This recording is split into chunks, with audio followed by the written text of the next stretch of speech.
দাঁড়াও, কে তুমি?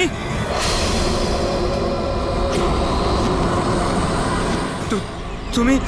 না না, এটা হতে পারে না। এই দাঁড়াও, এখানে আসার পারমিশন নেই কারোর কাছে। ওয়াচম্যান ধরো ওকে। ওই দেখো পালাচ্ছে, ধরো ওকে।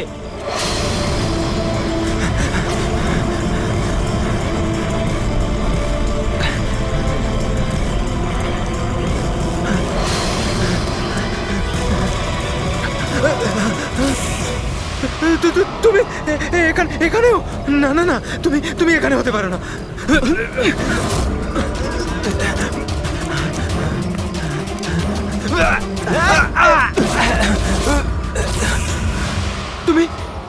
তুমি আমার পিছু নিয়েছো কেন? তুমি আমাকে মেরে দেবে। আরে কে কে তুই? দাঁড়া!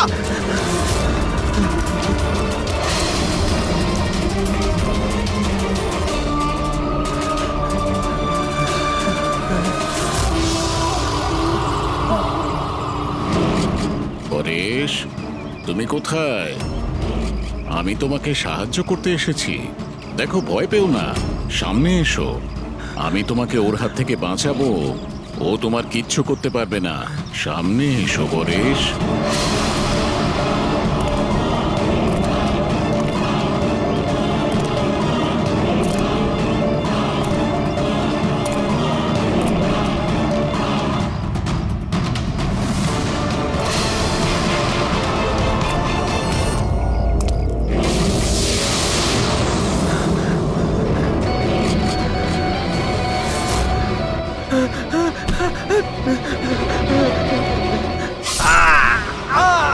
এই কে ওখানে? হ্যাঁ?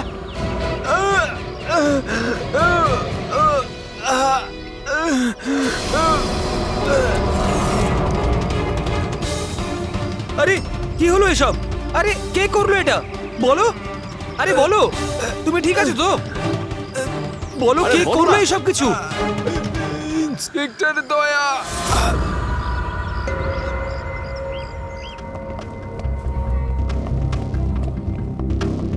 হ্যাঁ ডাক্তারবাবু, পেশেন্ট এখন বিপদের বাইরে, কিন্তু এখনো অজ্ঞান হয়ে আছে। এনার পরিচয় জানতে পেরেছেন? হ্যাঁ, ওর নাম হলো পরেশ, কিন্তু এখনো অজ্ঞান হয়ে আছে। জ্ঞান ফিরলে আপনারা কথা বলতে পারবেন। ঠিক আছে ডক্টর, থ্যাংক ইউ। আচ্ছা, আপনি আমাদের কেন ডাকলেন? এনারই কারণে। এনার বক্তব্য হলো আক্রমণ যে করেছিল সে আপনার দলেরই অফিসার। হোয়াট? কি বাজে কথা বলছেন? সিআইডির কাজ হলো মানুষকে বিপদ থেকে উদ্ধার করা, কারোর ক্ষতি নয়, বুঝেছেন? স্যার, সত্যি বাজে কথাই মনে হয়, কিন্তু এটা কোনো বাজে কথা নয়, কারণ ও আমাকে নিজে বলেছে। ও কি বলেছে? ওর ওপর কে অ্যাটাক করেছে বলুন? দয়া। হোয়াট? কি কি বলছো? কি আমি ওর ওপর হামলা করেছি? হ্যাঁ, ও তো আমাকে এটাই বললো যে আপনি ওর উপরে আক্রমণ করেছিলেন আর আপনি ওকে প্রাণে মেরে ফেলতে চান। কি? আমি ওর প্রাণ নিতে চাই? হ্যাঁ স্যার, আমার মনে হয় আপনাদের দয়াকে অ্যারেস্ট করা উচিত। আমাদের কাজ আপনাকে বোঝাতে হবে না, বুঝেছেন? আমি জানতাম যে আপনি আপনার কলিগকেই সাপোর্ট করবেন। দেখলে, চোরে চোরে মাসতুতো ভাই। এই, বেশি বিচার করতে চাস না, বুঝলি? তোর সার্টিফিকেটের প্রয়োজন নেই আমাদের। পরেশকে তুমি কি করে চিনলে? আমি ওকে চিনি না স্যার। তাহলে স্যার, আমি তো ওকে আমাদের কনস্ট্রাকশন সাইটে দেখতে পাই। আমাদের দেখে এমন ভাবে বিহেভ করছিল যেন ও কোনো ভূত দেখেছে, আর তারপরে ভেতরে দৌড়ে পালিয়ে গেল। আর কিছুক্ষণ পরেই ওর চিৎকার আমরা শুনতে পাই। যখন আমরা ওখানে পৌঁছলাম, ওকে দেখে ও আহত হয়ে পড়ে আছে, আর ওই অবস্থাতেই ও আমাদের বলল যে এই আক্রমণ দয়া করেছে। আমি একই সময় দু জায়গায় থাকতে পারি না। আমি সকাল থেকে বিউরোতে ছিলাম।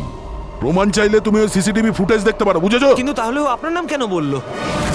একটা কাজ করুন, আপনি এখান থেকে যান। যান, অনেক কথা বলে দিয়েছেন। থ্যাংক ইউ ভেরি মাচ ডাক্তারবাবু। বুঝতে পারছি না দয়া, যখন তুমি বিরোধী ছিলে তাহলে পরেশ কেন বলল যে দয়া ওর ওপর অ্যাটাক করেছিল?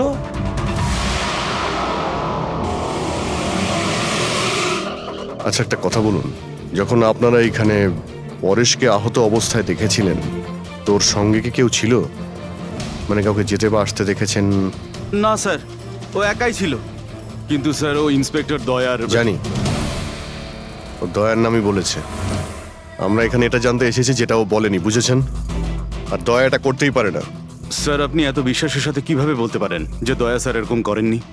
যে অফিসার নিজের জীবনে ঝুঁকি নিয়ে অন্যের জীবন বাঁচায় সে কাউকে খুন করতে পারে না। আমি নিজের থেকে বেশি বিশ্বাস দয়াকে করি, বুঝেছেন?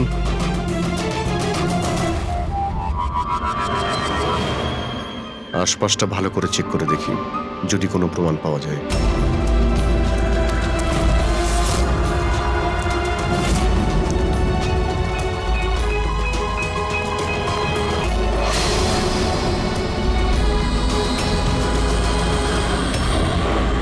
স্যার হ্যাঁ, স্যার এই দেখুন। ও নো, ইনি কে? বেঁচে আছে। Hello, ambulance. মালবানির কাছে যে আন্না কনস্ট্রাকশন বিল্ডিং আছে ওখানে এক্ষুনি চলে আসুন। তোমরা চেনো একে? ইনি তো শুভু স্যার, 2-3 বার আগে উনি ফ্ল্যাট দেখতে এসেছিলেন। কিন্তু স্যার ওনার হয়েছেটা কি? বোধহয় পড়ে গেছে।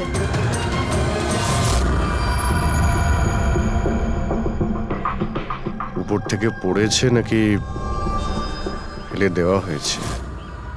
পেশেন্টের অবস্থা এখন স্টেবল আছে, ওর খুব তাড়াতাড়ি জ্ঞান ফিরে আসবে। গুড। চলো। দয়া, কি হলো? এইভাবে দেখছো কেন ওকে? ওকে চেনো নাকি? স্যার, অভিজিৎ তুমি এখানে কি করছো? যে আন্ডার কনস্ট্রাকশন বিল্ডিং এ পরেশের উপরে হামলা করা হয়েছে ওখানে আরো একজনকে আহত অবস্থায় পেয়েছি। আরো একজন লোক? সে কে? স্যার, ওয়াচম্যান বলল যে ওর নাম হলো শুভু। ওখানে 2-3 বার এসেছিল ফ্ল্যাট দেখার জন্য। স্যার, ওর হাতে আমি এই কাপড়ের টুকরোটা পেয়েছি। আচ্ছা, ছেড়ে দাও আমাকে, আমাকে মেরো না, ছেড়ে দাও আমাকে, মেরো না আমাকে, ছেড়ে দাও আমাকে। পরেশ, পরেশ, আমি এসিপি প্রদ্যুমান, সিআইডি থেকে এসেছি। ভয় পেও না, তোমাকে কেউ কিচ্ছু করবে না, আমরা তোমার সঙ্গে রয়েছি। দয়া, দয়া ছেড়ে দাও আমাকে, দয়া ছেড়ে দাও আমাকে, আমাকে মেরো না। কিন্তু দয়া, দয়া আমাকে ছেড়ে ওইদিকে দাও। দাঁড়িয়ে, আমি এসিপি প্রদ্যুমান। দয়া, দয়া ছেড়ে দাও আমাকে, ছেড়ে দাও আমাকে। পরেশ, দয়া, দয়া তুমি যাও, ছেড়ে দাও আমায়। দয়া, আমায় ছেড়ে পরেশ, দাও। তুমি কি বলছো? দয়া, দয়া ছেড়ে দাও আমায়, আমায় মেরো না দয়া। পরেশ, আমি দয়া নই, অভিজিৎ। দয়া, দয়া মেরে দেবে আমাকে। আরে দয়া তো এইখানে।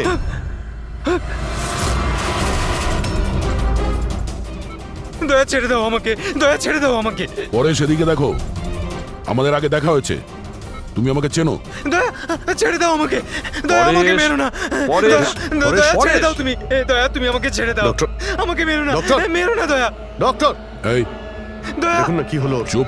দয়া, আরে কি হঠাৎ হয়েছে? করে এরকম দয়া ছেড়ে দাও আমাকে। আরে, দয়া, দয়া আরে, আমাকে মেরো না। পরেশ, কিচ্ছু পরেশ, হবে না দয়া, তোমার। দয়া ছেড়ে দাও, ছেড়ে দাও আমায়, আমায় মেরো না, ওরকম করো না। মেরো না দয়া।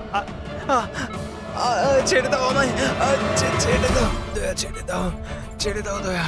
তোমরা সবাই দয়া, সব দয়া।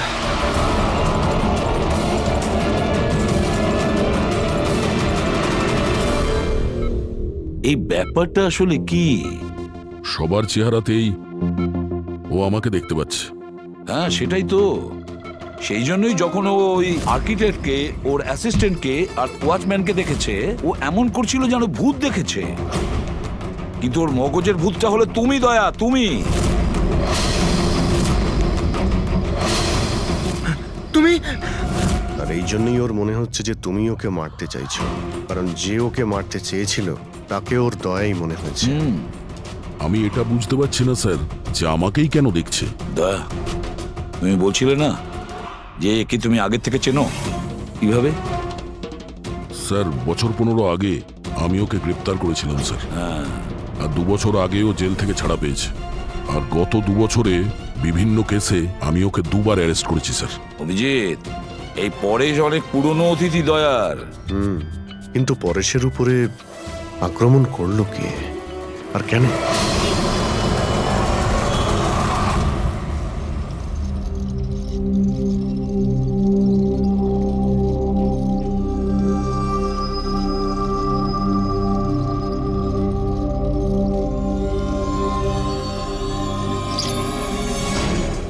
আরে ম্যাডাম একটু সাবধানে।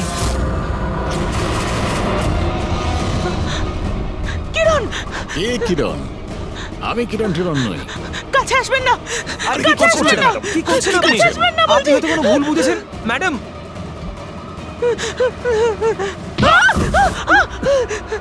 আরে ম্যাডাম, আপনি ঠিক আছেন তো?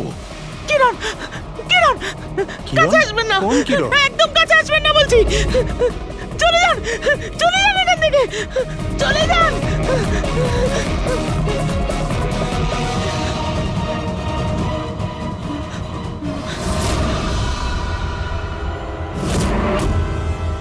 কি শুভ্বু, শরীর কেমন আছে তোমার?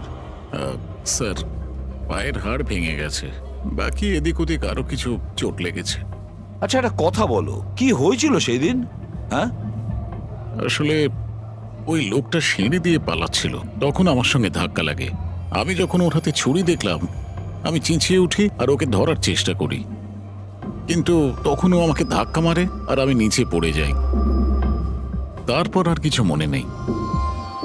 শোনো, তোমার হাতের থেকে যে ওই কাপড়ের টুকরোটা পেয়েছিলাম লাল রঙের স্ট্রাইপ করা, ওটা কি ওই লোকটার শার্টের টুকরো ছিল?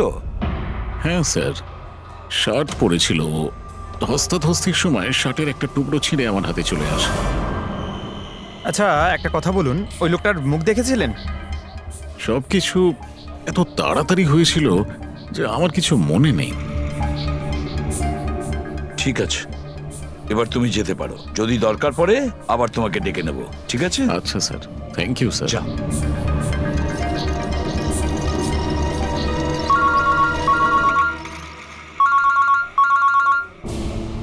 হ্যাঁ দয়া, কি, কোথায়? আচ্ছা ঠিক আছে, আমি অভিজিৎ আর পুরবীকে ওখানে পাঠাচ্ছি। হ্যাঁ হ্যাঁ, এখনই পাঠাচ্ছি। ইয়েস।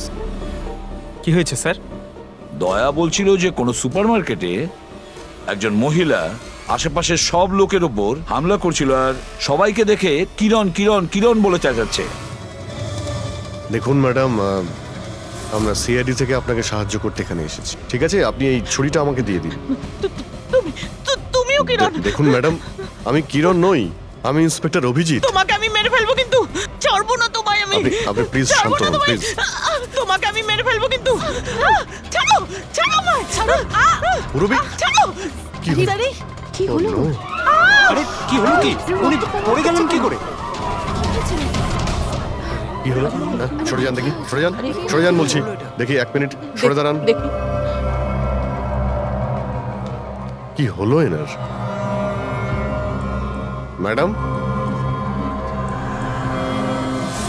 শুনুন কি হলো ওনার? ম্যাডাম। স্যার, স্যার এ তো মারা গেছে। কি? এর শরীরে টেট্রাক্রোটক্সিন বা গ্লুরারে নামের বিষ ইনজেক্ট করা হয়েছিল, যার একটা ফোঁটাও প্রাণনাশক হতে পারে। কিন্তু এই বিষটা তো আমাদের দেশে সহজে পাওয়া যায় না, না? শুধু সেই পেতে পারে যে কোনো বড় রিসার্চ করছে। উনি যখন দৌড়চ্ছিলেন তখন কেউ ওনাকে এই পয়জনটা ইনজেক্ট করে দিয়েছে। পঙ্কজ, একটা কাজ করো, এই ঘটনাটা ঘটার সময় যে সিসিটিভি ফুটেজ আছে সেটা ভালো করে চেক করো। খুনির ফটো ওখান থেকেই পাওয়া যাবে। Okay sir. স্যার, এই পরেশের কি ব্যাপার? এ সমস্ত জায়গায় আমাকেই কেন দেখছে? ডক্টর সালুকে, আমার তো মনে হচ্ছে এটা কেমিক্যালের খুব বড় একটা গন্ডগোল। ঠিক বলেছো ফ্রেডি। বস, এটা নিশ্চয়ই কোনো বিশেষ কেমিক্যালের কারণে হয়েছে, কারণ এর পরেশের মস্তিষ্কে একটা অদ্ভুত ধরনের কেমিক্যাল পেয়েছি। তোমার কথা অনুযায়ী এই কেমিক্যালের রিয়াকশনেই এরা দুজন একই রকমের আচরণ করছে, একই রকমের চেহারা এরা দুজনে দেখেছে। হ্যাঁ বস, আর আমি এই কেমিক্যালটার বিষয়ে আরো ডিটেলসে জানার চেষ্টা করছি। তার মানে যতক্ষণ এই পরেশের ব্রেনে ওই কেমিক্যালের রিয়াকশন থাকবে, আমরা কোনো উত্তরই পাবো না। আর অভিজিৎ, এই যে কাপড়ের টুকরোটা তোমরা আমাকে দিয়েছিলে, এটার থেকেও আমরা কিছু পেয়েছি।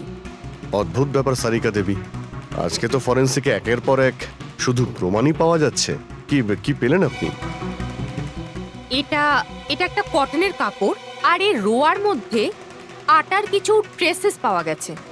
আটা? হুম, শুধু আটা? শুধুই আটা। হ্যাঁ, সত্যি খুবই মূল্যবান জিনিস পাওয়া গেছে, আটা। স্যার, হ্যাঁ, স্যার এই ফটোটা দেখুন স্যার, এখানে যতগুলো লোক রয়েছে এদের মধ্যে কেউ পয়জনের ইনজেকশনটা দিয়েছে। এবার আরো একটা কাজ করো, এখানে যতজন লোক আছে না এদের প্রত্যেকের মুভমেন্ট ট্র্যাক করো। শপিং মল থেকে খুন হওয়ার আগে এরা কোথায় ছিল, কোথা থেকে এসেছে আর কোথায় গেছে, আর খুন হওয়ার পরে দেখো এরা কোথায় কোথায় গেছে। ওকে?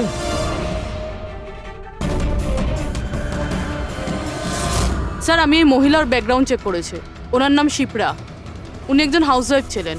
স্যার পরেশ তো তাও একজন অপরাধী, ওর অনেক শত্রু থাকতে পারে, কিন্তু এর কার সাথে কি শত্রুতা থাকবে? কারণ তো অনেক কিছু হতে পারে পুরবী, কিন্তু এদের দুজনের মধ্যে একটা ব্যাপার কমন, এদের দুজনের ব্রেনেই একই কেমিক্যাল পাওয়া গেছে।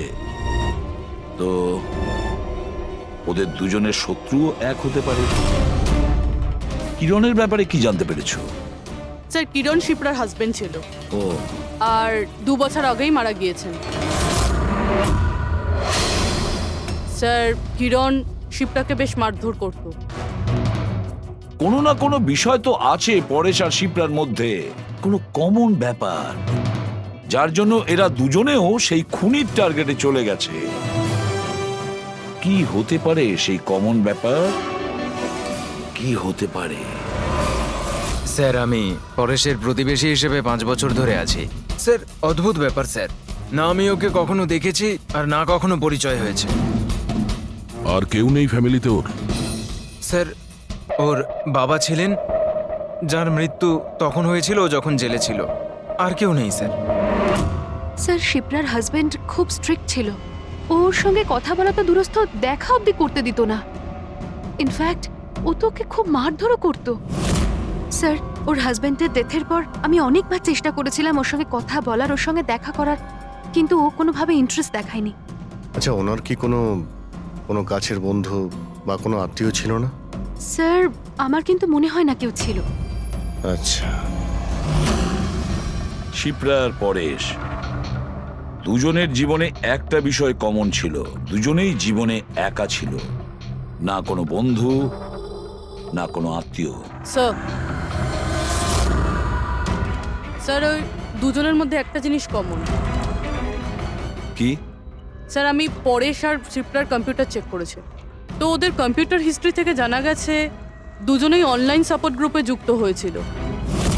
আচ্ছা, অনলাইন সাপোর্ট গ্রুপ, তার মানে?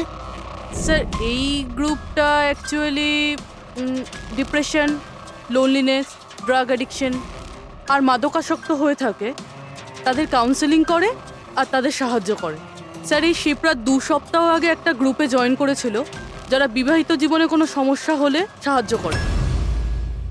আর পরেশ নিজের একাকিত্ব কাটানোর জন্য আগের মাসে এরকম গ্রুপে জয়েন করেছে। অদ্ভুত কোইন্সিডেন্স তো, দুজনেই একই অনলাইন গ্রুপ জয়েন করে আর দুজনের একই রকম সমস্যা হয়। জানতে পারলে কিছু এই গ্রুপের ব্যাপারে? স্যার আমাদের সাইবার এক্সপার্ট রাজ এই গ্রুপগুলোকে ট্রেস করার চেষ্টা করছে, খুব তাড়াতাড়ি কিছু জেনে যাব। স্যার হ্যাঁ স্যার শিপ্রার খুন এই লোকটাই করেছে স্যার। যে সময় খুন হয়েছিল সেই সময় যত লোক উপস্থিত ছিল তাদের মধ্যে এই খুব অদ্ভুত ছিল। স্যার যেই সময় অভিজিৎ স্যার আর পূরবী সুপারমার্কেট গেছিল ঠিক সেই সময় এই লোকটা ওখানে যায় আর ভিড়ের মধ্যে মিলিয়ে যায়, আর যখন শিপ্রা মারা যায় তখন ওখান থেকে পালিয়ে যায়। ফেডরিকা একটা কাজ করো, আমাদের ডেটাবেস চেক করো, হয়তো এর বিষয়ে কিছু জানা যাবে, কোনো লিড পাওয়া যাবে। তার মানে স্যার এই খুনি সুপারমার্কেটে কিছু কিনতে যায়নি, কিন্তু শিপ্রাকে মারার জন্য গেছিল।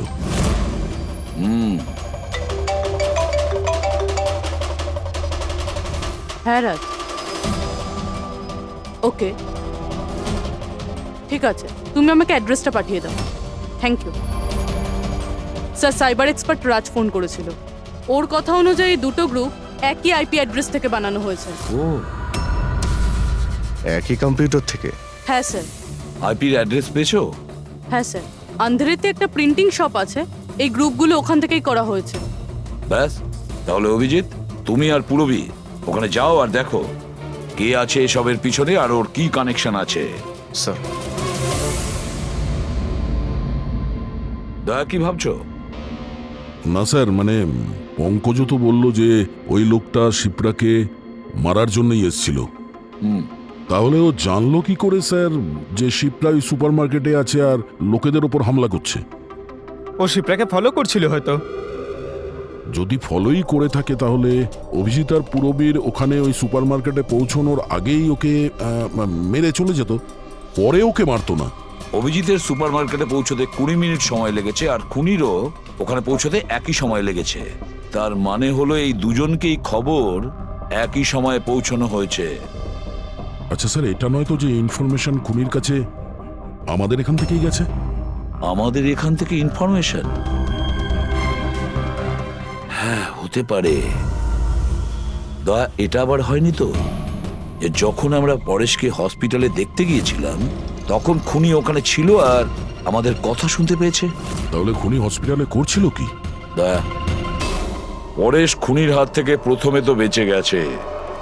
হতে পারে খুনি নিজের অসম্পূর্ণ কাজ করার জন্য হসপিটালে যেতে পারে, পরেশকে শেষ করে দিতে চেয়েছ সেই জন্য।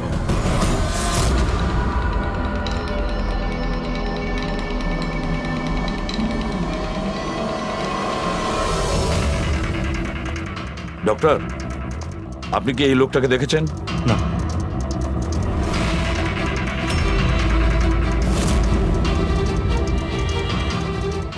দাদা, এই লোকটাকে একটু দেখুন। এই হসপিটালে একে কোথাও দেখেছেন? হ্যাঁ হ্যাঁ, একে তো আমি দেখেছি। কোথায় দেখেছেন? ওই যে ওখানে ওখানে ওয়েটিং রুমে।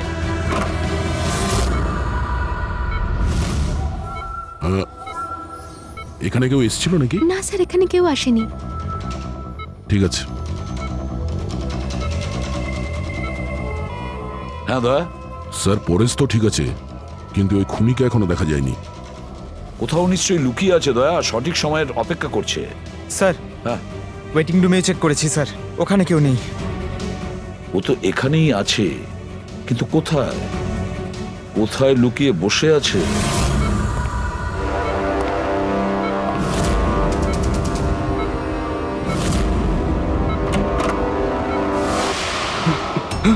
এই, দাঁড়া!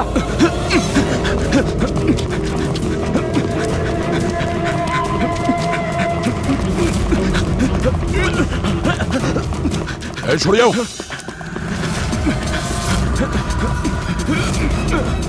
কোথায় পালাবি? দাঁড়া!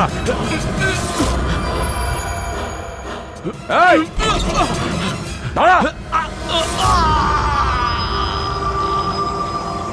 মাই গড! হ্যাঁ ভাই, কি পেলে? স্যার, এই দুটো সাইট ডিলিট করে দেওয়া হয়েছে। এগুলো আর অপারেশনাল নেই।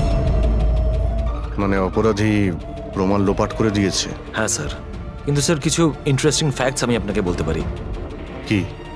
এটা দেখুন স্যার, এই আইপি অ্যাড্রেস থেকে, এই কম্পিউটার থেকে সেই একই রকমের আরো 6টা অনলাইন সাপোর্ট গ্রুপ তৈরি করা হয়েছে। তো লোকেদের ফাঁসানোর জন্য এরকম অনেক গ্রুপ বানানো হয়েছে? হ্যাঁ স্যার, আর স্যার গ্রুপ ডিটেলসগুলো আমি চেক করে নিচ্ছি।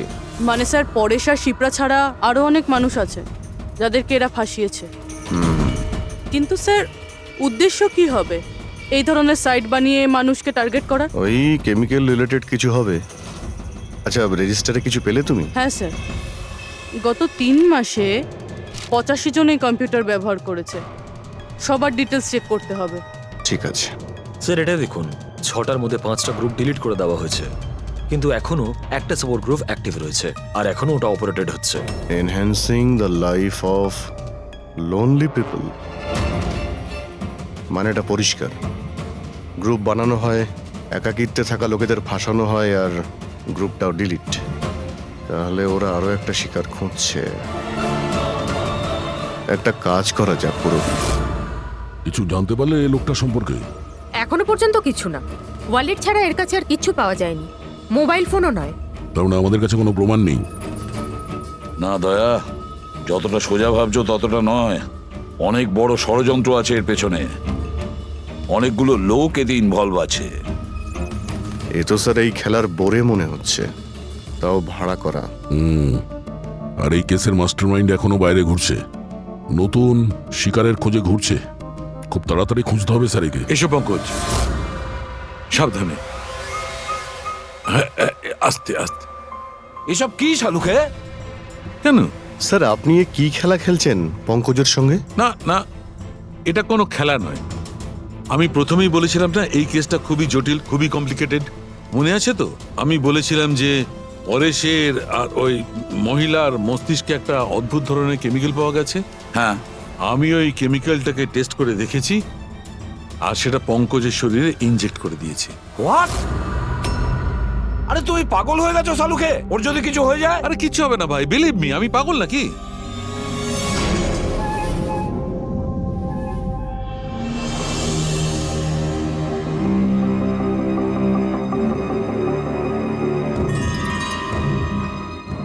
পঙ্কজ, এবার চোখটা খোলো, দেখো তোমার সামনে কে দাঁড়িয়ে আছে।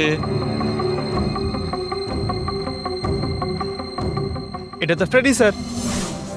গ্রেট, এটা ফ্রেডি স্যার তো? এবার এদিকে দেখো পঙ্কজ, এখানে কে দাঁড়িয়ে আছে?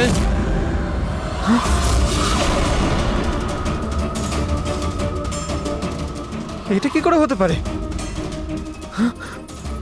এটাও ফ্রেডি স্যার, এখানেও ফ্রেডি স্যার।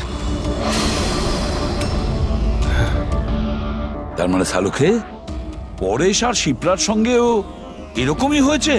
স্যার বন্ধ করো। এতগুলো ফ্রেডি স্যার। পটিটা লাগিয়ে নাও, ভালো করে চোখটা বেঁধে নাও। দেখলে তো, এটাকেই ফেবলিক সিমটম বলে। এই সিমটমে মানুষের একই চেহারা সব জায়গায় সে দেখতে পায়। সেই মানুষটার চেহারা যাকে হয়তো সে সবচেয়ে বেশি ঘৃণা করে অথবা যাকে সে সবচেয়ে ভয় পায়। পঙ্কজ, তুই আমার উপরে এত রেগে আছিস ভাই? আরে স্যার, আপনার ওপর রাগ কেন করতে যাব? আপনাকে তো আমি ভয় পাই। পঙ্কজকে আমি ওই কেমিক্যালটার একটুখানি ডোজ দিয়েছি, সেই জন্য এর ওপর অতটা প্রভাব বিস্তার করেনি যেমন ওদের ওপর করেছিল। পরেশ আর শিপ্রাকে এত বেশি ডোজ দেওয়া হয়েছিল যে ওদের মস্তিষ্কে গভীর প্রভাব পড়েছিল আর সাইকোসিস লেভেলে পৌঁছে গেছিল। এই জন্য ওরা এমন রিয়াক্ট করছিল যেন যেন সামনে ভূত দাঁড়িয়ে আছে। তার মানে হলো যে আস্তে আস্তে পরেশের মাথা থেকে এই কেমিক্যালের প্রভাব যখন কমতে থাকবে তখনও নর্মাল হয়ে যাবে আর আমরা অপরাধীকে ধরার রাস্তা পেয়ে যাব। হতে পারে, কিন্তু নিশ্চিত বলা যাবে না। আর হ্যাঁ, আমি এটাও বলতে পারবো না যে এই কেমিক্যালটার প্রভাব কাটতে কতটা দেরি হবে।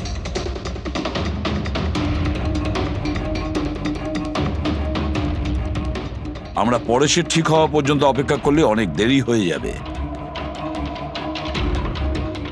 আমাদের অন্য কোনো রাস্তা খুঁজতে হবে, অন্য কোনো রাস্তা। হ্যাঁ পূরবী, স্যার আমি ওই অনলাইন গ্রুপে রেজিস্টার করে নিয়েছি আর ডিটেলসটাও পুরো পরেশ আর শিপ্রার মতনই দিয়েছি। নো ফ্রেন্ডস, নো ফ্যামিলি, একদম একা। ওরা এরকমই লোক খুঁজছে। এই এটা এটা হলো তোমার ট্র্যাকার। এটা থেকে জানতে পারবো তোমার মুভমেন্টের ব্যাপারে। আর এটা তোমার ক্যামেরা। আমাদের কাছে এই ওয়ালেটটা আছে স্যার, ওই লোকটাকে চেনার আর ওর আসল রূপ জানার জন্য। আর কিছু জিনিস পাওয়া গেছে। পেট্রোল পাম্পের বিল, এটা হোটেলের ম্যাচ বক্স, আর এটা কেনা ম্যাচ বক্স। এই নাম্বারটা কিসের? সেলফোনের মনে হচ্ছে। স্যার আমি এই পেট্রোল পাম্পে গেছিলাম, ওখান থেকে জানতে পারলাম যে এই লোকটা মাসে 2 বার এখানে আসে। আর সিসিটিভি ফুটেজে আমি দেখলাম যে ওই লোকটা বাইকে প্রত্যেকবার নতুন নতুন নাম্বার প্লেট লাগিয়ে আসে। আচ্ছা, হ্যাঁ, আর পেমেন্ট ক্যাশে করে। আর স্যার, এই ম্যাচ বক্সটা যেই হোটেলের, সেখানেও আমরা জিজ্ঞাসাবাদ করেছি। ওই লোকটা মাসে প্রায় 5-6 বার ওখানে খাবার খেতে যায় আর পেমেন্টও করে একেবারে ক্যাশে। স্যার এই নাম্বারের ব্যাপারে আপনি জিজ্ঞেস করছিলেন, বারে একটা মেয়ে আছে ওখানেই কাজ করে। ও বলছিল যে লোকটার নাম নাকি অশোক, আর 1-2 বার ওনার সঙ্গে দেখা হয়েছে, তারপরে কোনোদিন দেখা হয়নি। তার মানে আমাদের কাছে এই অশোকের ব্যাপারে শুধু এই ইনফরমেশনটুকু আছে। একটা কাজ করি, এই যে যত লোকেশন আছে না, পেট্রোল পাম্প, বার আর এই হোটেলস, দেখি কোনটা কোথায়। একটু ম্যাপটা দেখাও।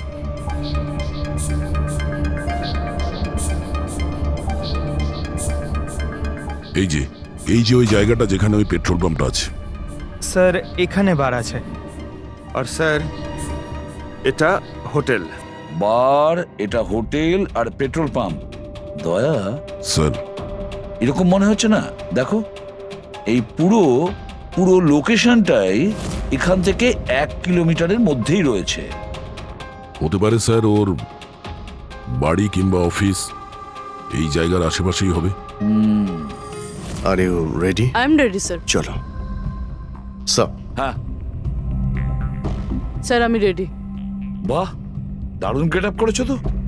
ওর বাড়ির কি ব্যবস্থা করলে? স্যার পূরবীর জন্য ভাড়ায় 1 সপ্তাহের জন্য রুম নিয়েছি, আই মিন আলপার জন্য। আলপা, ঠিক আছে, গুড। কিন্তু পূরবী খুব সজাগ থাকবে, ওদের ফার্স্ট স্টেপ কি আমরা জানি না। হ্যাঁ স্যার। Good luck. Thank you sir. এবার একটা কাজ করা যাক, এই 1 কিলোমিটার রেডিয়াসের মধ্যে ওই অশোকের ফটোগ্রাফটা দেখাও, সবাইকে দেখাও। হয়তো এমন কেউ থাকবে যে ওকে চেনে।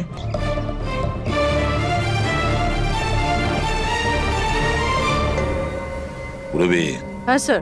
খুব সজাগ থাকবে। এখানে তো সব ঠিক আছে।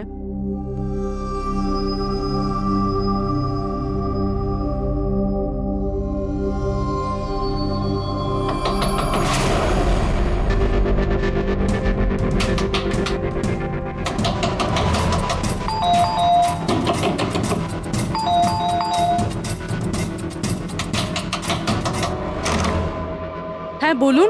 ওই আমার পেছনে না কিছু গুন্ডা লেগেছে, আমি ভেতরে আসতে পারি প্লিজ? 1 মিনিট। হ্যাঁ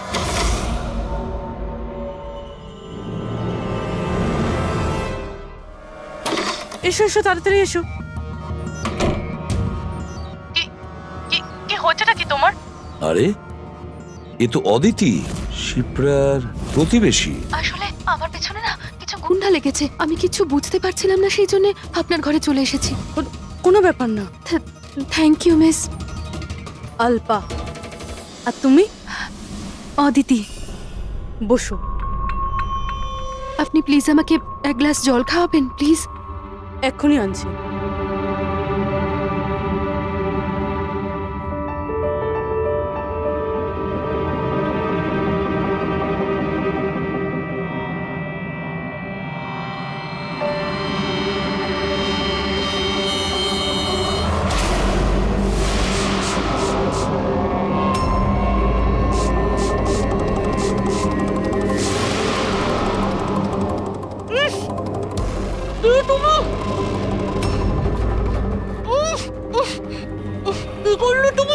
চিন্তা করিস না, বাজে কিছু দিইনি, বেশি কষ্ট দেব না আমি তোকে। পূরবী,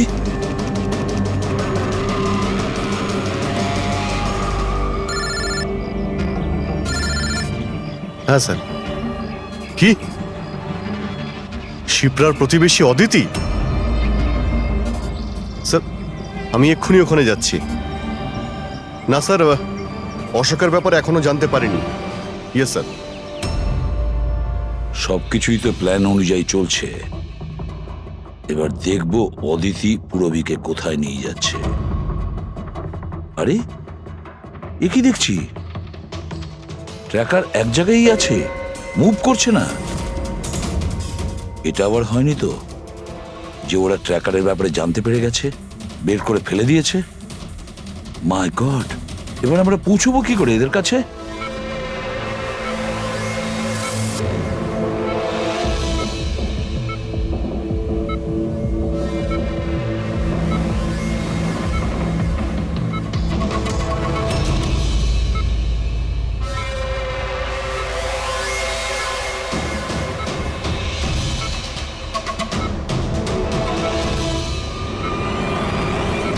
নাও, তোমার ওষুধ খাওয়ার সময় হয়ে গেছে, এবার লক্ষ্মী মেয়ের মতো ওষুধটা খেয়ে নাও।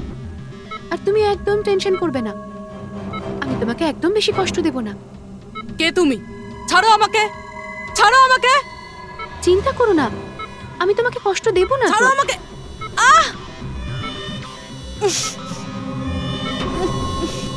আমি তোমাকে বারণ করেছিলাম না? কিছুদিনের জন্য নতুন লোকেদের আনতে বারণ করেছিলাম। সিআইডি আমাদের পাগলের মতো খুঁজছে, আমরা অসাবধান হলে তার অনেক দাম দিতে হবে। স্যার অদিতির বাড়ি বন্ধ ছিল, তালা ভেঙে আমরা ঘরে ঢুকলেও কিছু পাইনি স্যার। অশোকের ব্যাপারেও কিছু জানতে পারছি না স্যার। আমার মনে হচ্ছে এগোনোর সব রাস্তা বন্ধ হয়ে গেছে। না ফেডরিক, আমাদের জন্য কোনো রাস্তা বন্ধ হয়নি।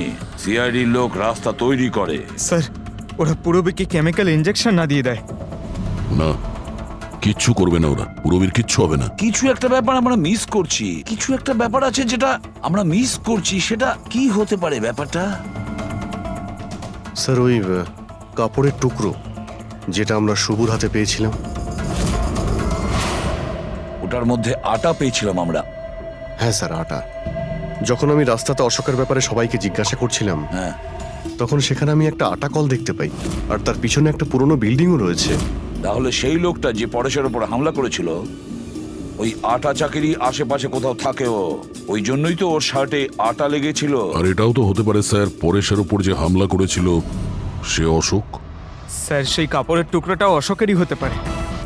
এটাও হতে পারে যে পরেশকে যে আক্রমণ করেছিল আর এই অশোক দুজনেই একই গ্যাংয়ের হয়ে কাজ করে, আর এই গ্যাংটা আটা কলের আশেপাশেই থাকে।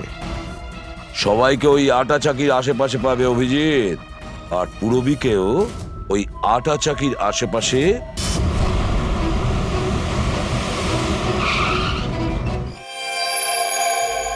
কেউ নিজের জায়গা থেকে নড়বে না, কেউ না।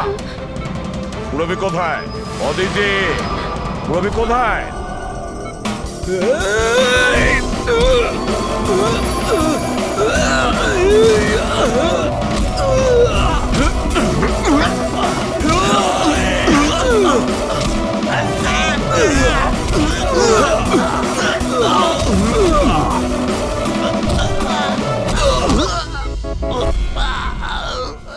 সব নার্স এবং ডক্টররা এইদিকে চলে এসো। চলে এসো। এসো তুমিও, চলো তাড়াতাড়ি।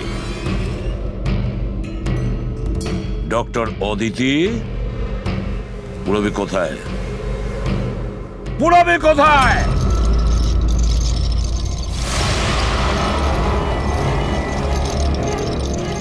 তোমার পুরবী আমার কাছে আছে এসিপি। আরে তুমি? হ্যাঁ, আমি।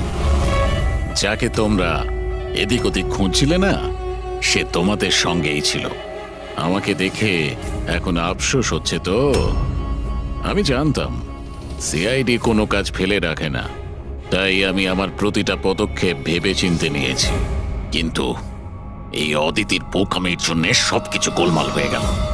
আর আর আমাকে ফাঁসানোর জন্য তোমরা তোমাদের অফিসারকে আমার এখানে পাঠিয়েছো। কিন্তু এখন ও আমার জালে ফেঁসে আছে, আর ওই আমাকে এখান থেকে বের করে নিয়ে যাবে। তোমার কি মনে হচ্ছে পুরবীকে সামনে রেখে তুমি আমাদের থেকে বেঁচে যাবে? না, মনে হয় না। এমনটাই হবে। যদি তোমরা তোমাদের এই বাহাদুর অফিসারকে জীবন্ত দেখতে চাও, তাহলে আমাকে যেতে দাও। না হলে আমি এই কেমিক্যাল ওর ভেতরে ইনজেক্ট করে দেব, আর তারপরে কি হবে তোমরা সবাই জানো। এসব তুমি কেন করছো? হ্যাঁ, আমার ছেলে রবির জন্য। নিজের ছেলের জন্য? হ্যাঁ, আমার ছেলের পার্কিনসন নামের রোগ আছে। আমি আমার কেমিক্যাল দিয়ে ওই রোগের ওষুধ খুঁজছি। আর আমি যে ফার্মা কোম্পানিতে কাজ করি, তারা মানুষের উপর প্রয়োগ করতে দিচ্ছে না। সেই জন্য তুমি কায়দা করে লোকেদের ভাসিয়ে তাদের উপরেই এক্সপেরিমেন্ট করতে শুরু করে দাও। যদি আমি এটা না করি, তাহলে আমি সঠিক ওষুধ বার করতে পারবো না। কি করে আমি জানতে পারবো যে এই কেমিক্যালের রিঅ্যাকশন মানুষের উপর কি হতে পারে? আর তাই তুমি সাপোর্ট গ্রুপে এমন এমন লোকেদের পছন্দ করতে যে একলা থাকতো, যাতে ও উধাও হয়ে গেলেও কেউ জানতে না পারে, আর তুমি ওর ওপর নিজের এক্সপেরিমেন্ট আরাম করে করতে পারবে। হ্যাঁ, একাকিত্বে ভোগা মানুষজনকে আমি নিজের সাপোর্ট গ্রুপে এনে ফাঁসিয়েছি, আর ওদের উপর এক্সপেরিমেন্ট শুরু করেছি। কিন্তু এদের ভুলের জন্য ও এখান থেকে পালিয়ে গেছে, আর তোমরা এসে ঢুকেছো। না হলে আমার প্ল্যান কখনো ভুল হয় না। সেই জন্যই তুমি ওকে মারতে চাইছিলে। আমি তো ওকে আন্ডার কনস্ট্রাকশন বিল্ডিং এ মেরে ফেলতাম, কিন্তু ওই আর্কিটেক্ট মাঝখানে চলে এলো। ওখানে তো তোমাকেও আহত অবস্থায় পাওয়া গিয়েছিল। ব্যাপারটা কি ছিল? পরেশকে ছুরি মারা মাত্র আমি লোকেদের আওয়াজ শুনতে পেলাম। আমি ওখান থেকে পালাতে চেয়েছিলাম, আমার তাড়াহুড়োতে তোমার পা পিছলে যায় আর সোজা তুমি নিচে পড়ে যাও। আমি তো ওখান থেকেও পালাতাম, কিন্তু আমার ওই ভেঙে যাওয়া পায়ের জন্য আমি পালাতে পারিনি। আর তাই তুমি ভিকটিম হওয়ার নাটক করলে, যাতে তুমি সেফও থাকো আর কারোর তোমার উপর সন্দেহ হবে না। আর তখন তোমাদের নজর আমার উপর পড়ে। আর ওই শিপ্রা, ওকে তো তুমি কিডন্যাপ করনি, ও তো সুপার মার্কেটে ঘুরছিল। সাপোর্ট গ্রুপের মধ্যে থেকে অদিতি শিপ্রাকে বেছে নেয়, আর আমরা ঠিক করি আমরা ওকে কিডন্যাপ করব না, চুপচাপ এই ট্রাক ওকে দেব। খেলোয়াড় তো তুমি খুব ভালো, কিন্তু একটু কাঁচা। না হলে আমাদের জন্য তুমি প্রমাণ ছাড়তে না। মনে আছে তো তোমার ওই শার্ট, সেটার একটা টুকরো, কাপড়ের টুকরো, সেটার ওপর যে আটা লেগেছিল না, ব্যাস ওটার সূত্র ধরে তোমার কাছে আমরা পৌঁছে গেছি।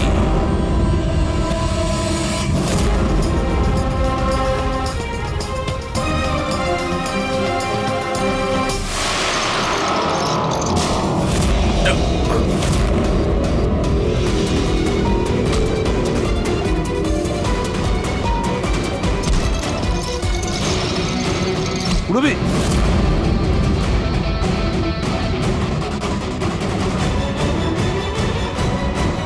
রবি ঠিক আছো? হ্যাঁ হ্যাঁ স্যার। আচ্ছা, তুমি কি করেছো একবারও ভেবে দেখেছো? হ্যাঁ, নিজের ছেলেকে বাঁচানোর জন্য জানি না তুমি কত নিরীহ লোকের প্রাণ নিয়ে খেলা করেছো, আর এটা ভেবে দেখোনি যে কোনটা ঠিক আর কোনটা ভুল। তোমার ছেলের জন্য তো আমরা খুব ভালো ট্রিটমেন্টের ব্যবস্থা করব, কিন্তু তোমাকে জেলের গড়াদের পেছনে পাঠিয়ে দেব। হয়তো ততক্ষণে ফাঁসির হুকুম হয়ে যাবে।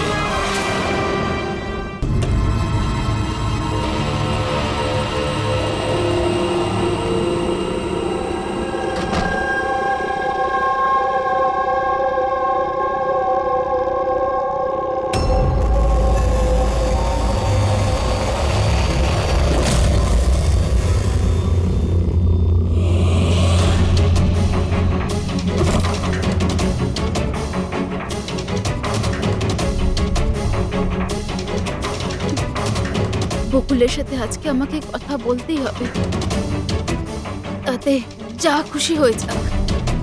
বকুলের সাথে কথা বলতেই হবে।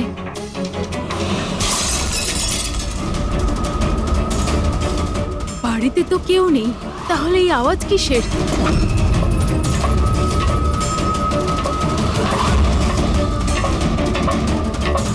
কীর্তি, বকুল, কেউ কিছু বলছে না কেন? কীর্তি ভাই, কীর্তি,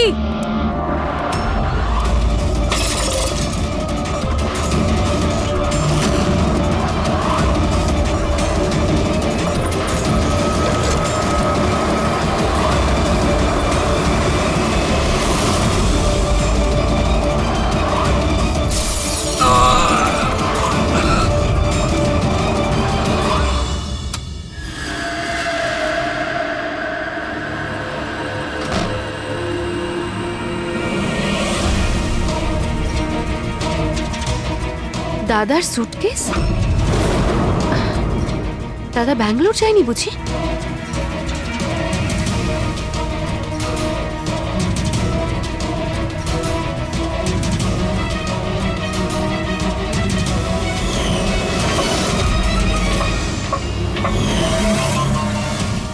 বৌদিও ফিরে চলে এসেছে।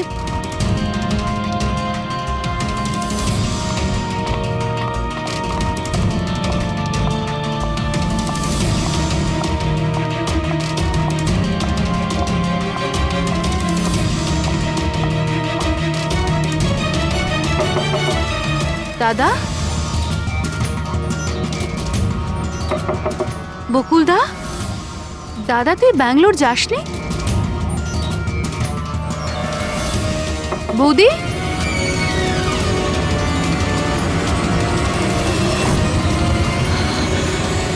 দাদা!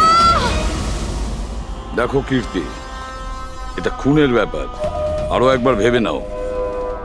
তুমি যে কথাগুলো বলছো সেগুলো সত্যি?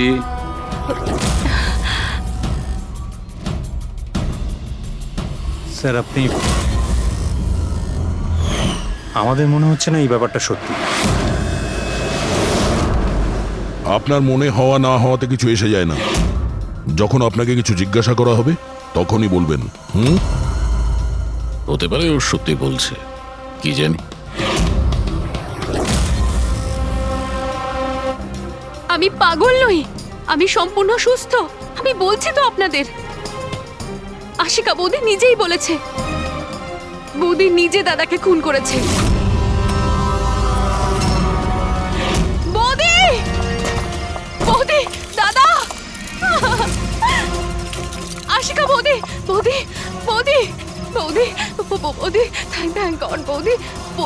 বৌদি এইসব হলো কি করে? কে করেছে এইসব? মরে গেছে বকুল, ঝামেলা শেষ, মেরে দিয়েছে, সব শেষ, মেরে দিয়েছি। শুধুমাত্র মেরে দিয়েছি বলেই প্রমাণ হয় না যে ওই বকুলকে মেরেছে। এটাও তো হতে পারে যে ও আরো কিছু বলতে চাইছিল। হ্যাঁ,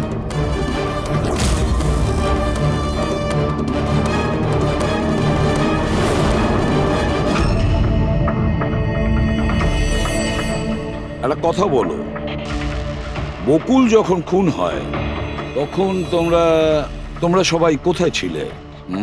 কোথায় ছিলে তোমরা? আমি আর নিতিন তো এক বন্ধুর বিয়েতে খান্ডালা গিয়েছিলাম। কীর্তির ফোন এলো আর আমরা তাড়াতাড়ি চলে এলাম। আমার বিজনেস মিটিং ছিল হোটেল কিটসে। ওখানে একজন ক্লায়েন্টের সঙ্গে ডিনার ছিল।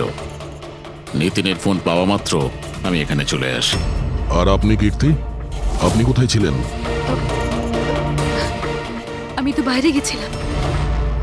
কীর্তি বাইরে গিয়েছিল, কাকাবাবু ক্লায়েন্টের সঙ্গে মিটিং এ ব্যস্ত ছিলেন, আর আপনারা দুজন খান্ডালা গিয়েছিলেন। আর সেই সময় বকুল আর আশিকা বাড়িতে একাই ছিল, তাই তো? বকুলদারও তো ব্যাঙ্গালোর যাওয়ার কথা হয়েছিল। দাদার 11টার ফ্লাইট ছিল। আর আশিকা বৌদি তো পার্টিতে গেছিল। আপনারা কেউ বাড়িতে ছিলেন না? তাহলে ব্যাঙ্গালোর যেতে গিয়ে বকুল ফিরে এলো কেন? আর এই আশিকা ও পার্টি থেকে ফিরে এলো কেন? সেটা আপনি গিয়ে আশিকা বৌদিকে জিজ্ঞাসা করুন না, যে বৌদি এত তাড়াতাড়ি কি করে ফিরে এসেছিল। বৌদি তো এটা বলে গেছিল যে বৌদি সকালে ফিরে আসবে। ওটা তো আমরা ওনাকে জিজ্ঞাসা করবই। এবার আপনি বলুন যে আপনি কোথায় ছিলেন তখন? আমার মা তো ব্যান্ড্রায় থাকে। আমার মায়ের হঠাৎ ফুড পয়জনিং হয়েছিল, আমি তো মায়ের কাছে ছিলাম, আর ওখান থেকে ফিরেছিলাম আমি। বাহ দয়া, প্রতিটা কথায় এক্সপ্লেনেশন আছে। যে বকুলের খুনের সময় আমি ওখানে ছিলাম, এখানে ছিলাম, আমি ওখানে গিয়েছিলাম, সবকিছুর ব্যাপারে এক্সপ্লেনেশন আছে। কিন্তু সবাই মন দিয়ে শুনুন একটা কথা, যে সিআইডির কাছে কোনো সত্যি বেশিক্ষণ গোপন রাখা যায় না, সেটা সামনে আসবেই।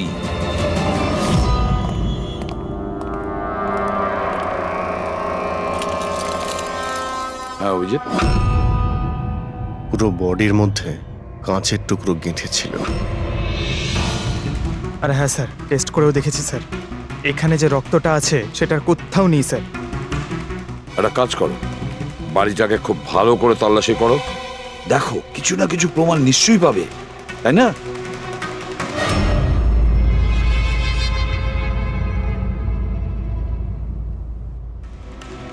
কিছু বললো কি?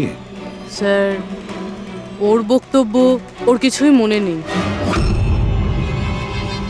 কিছু মনে নেই? আশিকা, তোমার কি মনে পড়ছে তুমি কীর্তিকে জ্ঞান হারানোর আগে কিছু বলেছিলে? মনে করো। আমার কিছুই মনে পড়ছে না। মনে করার চেষ্টা করো। কীর্তি বলছিল যে বকুলের খুন তুমি করেছো, এরকম তুমি নিজে ওকে বলেছো। কীর্তি মিথ্যে কথা বলছে। বকুলকে আমি মারিনি।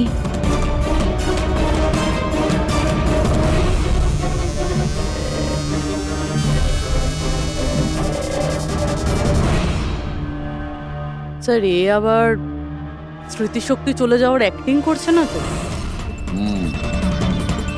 হতে পারে, কারণ বকুল এখানে রক্তাক্ত অবস্থায় পড়ে রয়েছে আর ওর মাথায় সামান্য একটু আঘাত, ব্যাস অজ্ঞান হলো কি করে?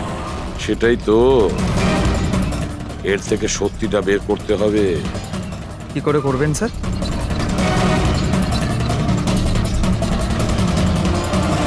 সত্যি কথাটা বলিয়ে নেব নার্কো টেস্টের মাধ্যমে।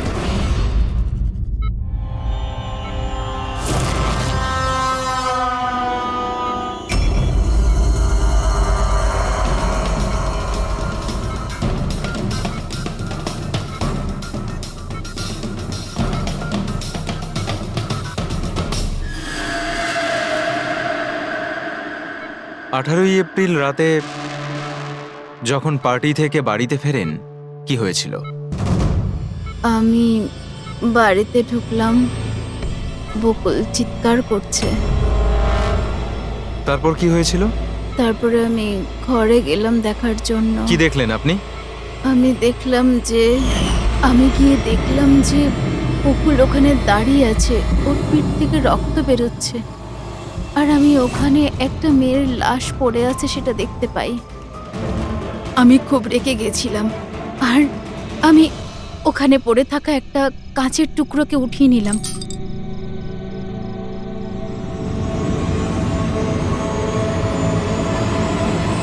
আর আমি বকুলকে মেরে দিলাম। আর তখনই আমি আমার ঘাড়ে একটা প্রেশার অনুভব করলাম। তারপরে আমি বেহুশ হয়ে পড়ছিলাম। বেহুশ হওয়ার আগে আমি দরজার সামনে একজন মানুষকে দেখতে পাই। কেউ একজন অরেঞ্জ কালারের জ্যাকেট পরেছিল। পুরুষ ছিল না মহিলা? একটা লোক। আচ্ছা, তারপর ও কি করলো? ও আমার কাছে আসছিল, মনে হয় আমাকে মারতে চাইছিল। আচ্ছা আশিকা, তুমি ওখানে কোনো মহিলার লাশ দেখতে পেয়েছো? হ্যাঁ, দেখেছিলাম। মহিলার লাশ? ওখানে তো আমরা কোনো মহিলার লাশই পাইনি। স্যার, আমরা তো বকুলের মার্ডারের তদন্ত করছি। এর মধ্যে আবার নতুন কেস এলো কোথা থেকে? কোন মহিলার লাশ? কে ছিল ওই মহিলা? আমি মনে করতে পারছি না, সবকিছু ধোঁয়া ধোঁয়া লাগছে। আচ্ছা, এ আমাদের বোকা বানাচ্ছে না তো? বুঝে উঠতে পারছি না এ কোন মহিলার কথা বলছে, কোন মহিলার কথা বলতে চাইছে।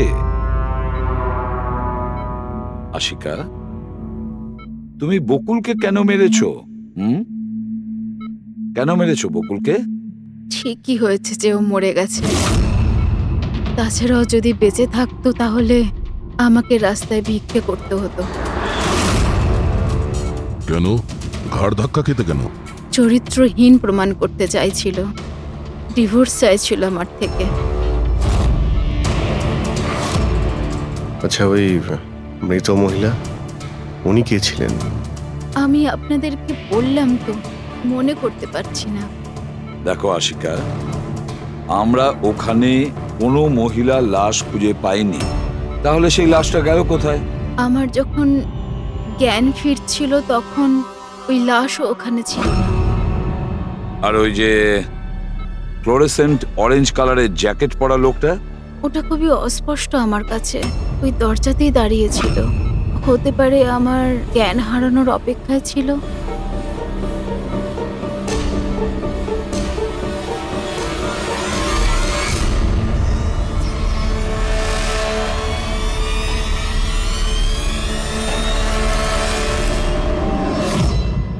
এখন আশিকা ওটাই বলছে যেটা ওর মনে হচ্ছে, কিন্তু টেস্টে আশিকা সবটা সত্যি বলেছে। Thank you. ওয়েলকাম। স্যার, ও যদি নার্কো টেস্টে ঠিক বলে তাহলে তো আমাদের ওই মরা মহিলাটা সম্পর্কে জানতে হবে। মনে হচ্ছে ক্রাইম সিনে দ্বিতীয়বার যেতে হবে, ভালো করে আবার চেক করব। কোনো না কোনো প্রমাণ তো নিশ্চয়ই আমরা পাবো। স্যার, এই মেশিন কি কিছু স্পেশাল? এই মেশিনটা যে কোনো ছোট কোনো প্রমাণ খুঁজতে সক্ষম, যেরকম মাইক্রোবস, যেটা সাধারণত ধোঁয়াতে মিশে যায়। আর এই যে মেশিনটা না, একটা ঘরের মধ্যে একদম ক্ষুদ্র থেকে ক্ষুদ্রতর ডাস্ট পার্টিকলস, সেগুলো দিয়ে ওই জ্যাকেট পরা লোকটা সম্পর্কে আমাদের জানিয়ে দেবে যে এই ঘরের মধ্যে ছিল। খুব ভালো।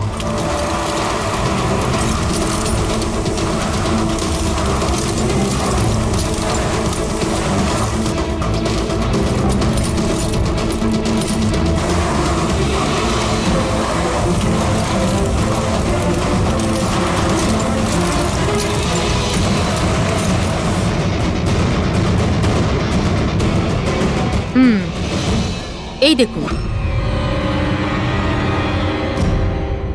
যেটা আমাদের নজর এড়িয়ে গিয়েছিল সেটাই মেশিনটা খুঁজে দিল।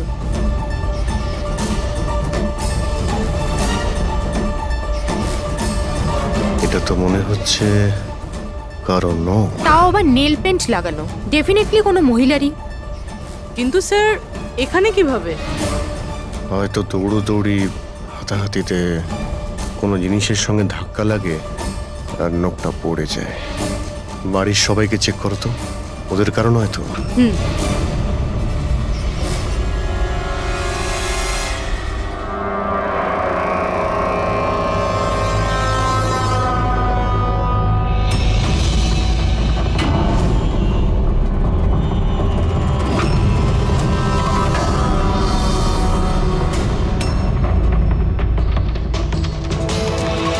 স্যার হ্যাঁ, ওই বাড়ির তো কারণ নয়, হয়তো ওই মহিলার হবে যার লাশ আশিকা দেখেছিল। তাই তো মনে হচ্ছে।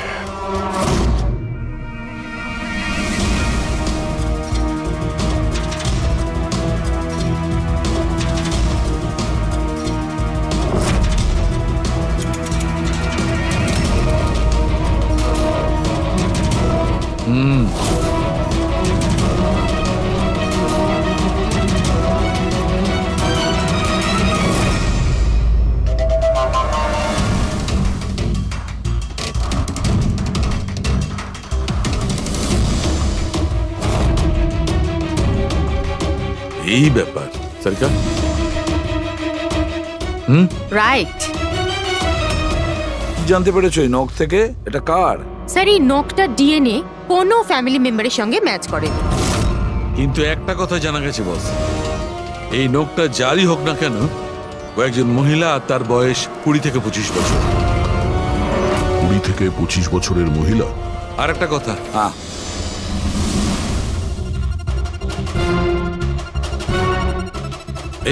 এই যে ছোট্ট ছোট্ট সাদা টুকরোগুলো দেখতে পাচ্ছ, এটা বলতে পারো যে হাই পার্সেন্টেজ অফ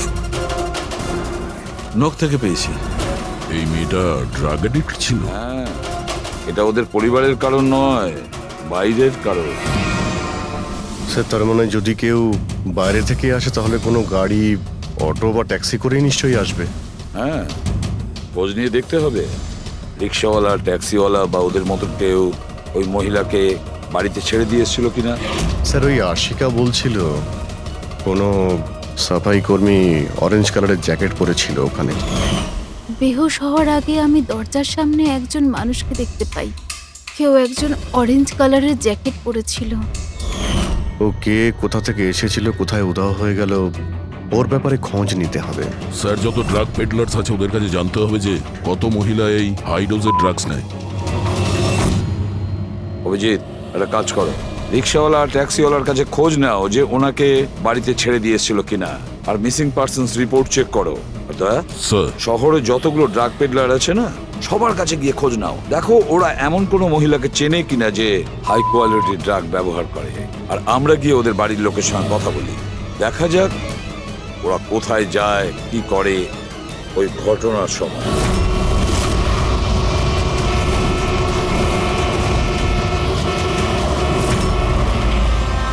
তোমাদের অ্যাসোসিয়েশন থেকে জানতে পেরেছি যে 10 তারিখ মানে পরশু রাতে তুমি শান্তিনিবাস বাংলোতে কোনো মেয়েকে ড্রপ করেছিলে। হ্যাঁ স্যার, ছেড়েছিলাম।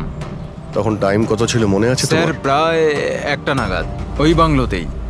স্যার ও নেশার ঘরে ছিল আর বারবার ওর স্বামীকে গালি দিচ্ছিল। আচ্ছা, হ্যাঁ স্যার।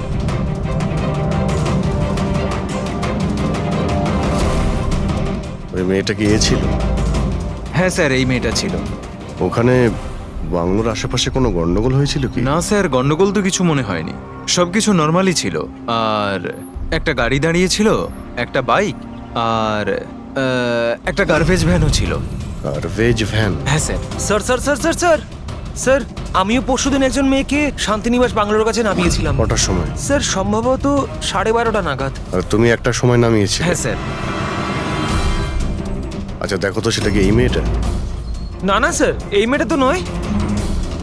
তাহলে একে তুমি একটার সময় নামিয়েছিলে আর 12:30টার সময় যে মেয়েটাকে তুমি নামিয়েছিলে তাকে আবার দেখলে তুমি চিনতে পারবে? একদম স্যার, নিশ্চয়ই চিনে ফেলবো। গুড, চলো। তোমাদেরকে যে যে প্রশ্ন করব তার সঠিক উত্তর আমার চাই। একটু যদি কেউ মিথ্যে বলো না তাহলে ভীষণ মুশকিলে পড়ে যাবে, বুঝেছো?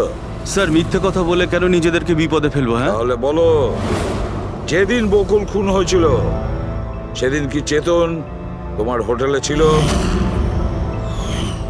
হ্যাঁ স্যার, উনি হোটেলেই ছিলেন আর উনি সব সময় ক্লায়েন্টের সাথেই ছিলেন।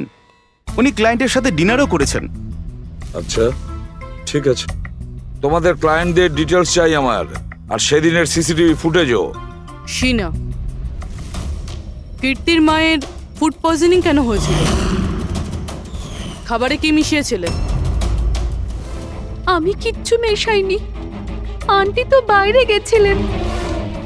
যখন যখন উনি ফিরে এসেছিলেন ওনার শরীরটা ভালো ছিল না। স্যার নিতিন আর সিয়া দুজনে সারাদিন বিয়েতেই ছিল। জিজ্ঞেস করার আগে বলছো, মুখস্থ করে এসেছো নাকি? না ম্যাম, যেটা সত্যি সেটাই বলছি। 11টার সময় ফাংশন শেষ হয়ে গেছিল। এরপরে বাকি রইল নিতিন আর শিয়া। ওরা কোথায় গিয়েছিল? স্যার ওরা মনে হয় নিজেদের রুমে চলে গেছিল।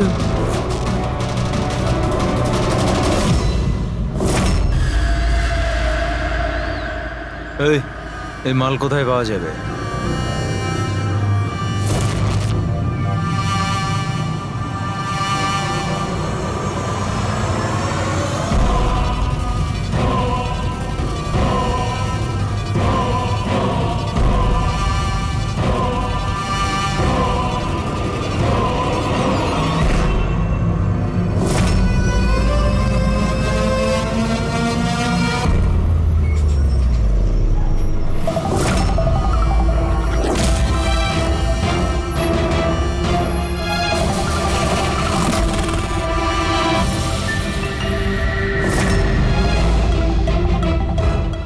মাল চাই। পেয়ে যাবি। কতটা চাই? আর পেমেন্ট কিভাবে করবি? পেমেন্ট মাল ব্যবহার করার পরে। মাল ব্যবহার করার পর দেখ, পালানোর ব্যাপারে না চিন্তাও করিস না। আমার কাছে সমস্ত ক্লায়েন্টের ঠিকুজি কুষ্টি আছে, আর ওই কুষ্টিতে লেখা আছে আমার ক্লায়েন্ট ওভারডোজে মরবে, নয়তো আমার বন্দুকের গুলিতে। কিন্তু তোর কুষ্টিতে লেখা আছে জেল যাওয়া। ওই সব মহিলার ফোন নাম্বার আমার চাই, যাদের তোমরা ড্রাগ সাপ্লাই করো। তাড়াতাড়ি দাও।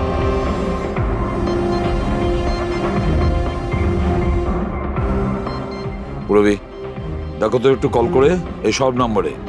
দেখো কেউ আবার উধাও হয়ে যায়নি তো।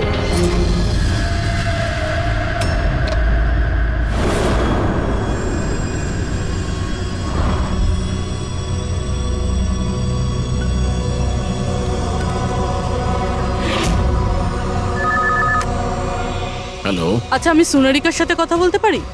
দেখুন, ও তো দুদিন ধরে কাজে আসছে না। কি? এ নিয়ে তো আমাদেরও চিন্তা হচ্ছে। 2 দিন ধরে? ঠিক আছে, থ্যাংক ইউ স্যার। হ্যাঁ স্যার, ডায়েরিতে যে ছবিগুলো ছিল ওর মধ্যে থেকে এই মেয়েটা নিখোঁজ। এই মেয়েটার নাম সোনারিকা, আর এ একটা বারে কাজ করে। ও 2 দিন কাজে যায়নি। একে দেখে বলো তো, এ কি তোমার ক্লায়েন্ট ছিল? হ্যাঁ স্যার। তুমি কি এই মেয়েটাকে নামিয়েছিলে? হ্যাঁ স্যার, এই ছিল, এই মেয়েটাই। আশিকা নিশ্চয়ই একে দেখেছিল। বকুলের ফ্যামিলির সবাইকে ভেতরে নিয়ে এসো। একটু মন দিয়ে দেখুন এই ফটোটা। এই সেই মেয়েটা যার লাশ আপনাদের ঘরে পাওয়া গেছে। আপনারা চেনেন নাকি? হ্যাঁ না স্যার। আমি দেখেছি স্যার, বকুল তার সাথে 2 মাস আগেই। বকুলের সঙ্গে দেখা হয়েছিল 2 মাস আগে? কোথায় দেখেছিলে? একটা হোটেলের বাইরে। আর দাদা বলেছিল ইনি দাদার ক্লায়েন্ট।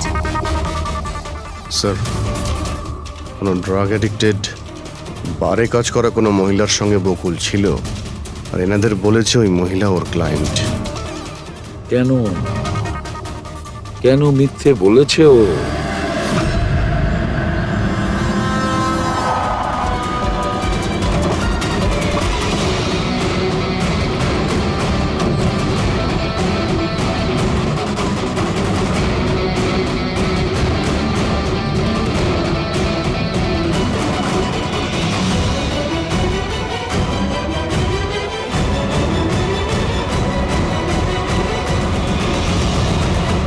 আচ্ছা, সোনারিকা এখানেই কাজ করতো না? আগে হ্যাঁ, এখানেই কাজ করতো। আপনারা কে? সিআইডি। সোনারিকা খুন হয়ে গেছে। সে কি? এই জন্যই দুরাত্রির ধরেও কাজে আসছে না। হ্যাঁ, কিন্তু আমরাও লাশটা পাইনি। আর সাথে সাথে এই এর নাম বকুলেও খুন হয়েছে।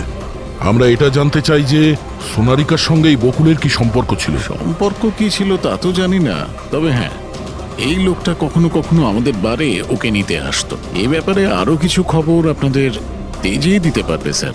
এই তেজিটাকে? স্যার, এই হলো তেজি। তেজি, সোনারিকা তোমার বন্ধু। এটা বলো যে এই লোকটার সঙ্গে সোনারিকার কি সম্পর্ক ছিল? স্যার, সোনারিকার সাথে বকুলের অ্যাফেয়ার চলছিল। বকুল ওর সমস্ত এক্সপেন্সিভ খরচগুলো দিত, কিন্তু ওর বকুলের বিরুদ্ধে সবসময় কোনো না কোনো অভিযোগ থাকতো। ঠিক কিরকম বলো তো? ওই তো, যেমন ধরুন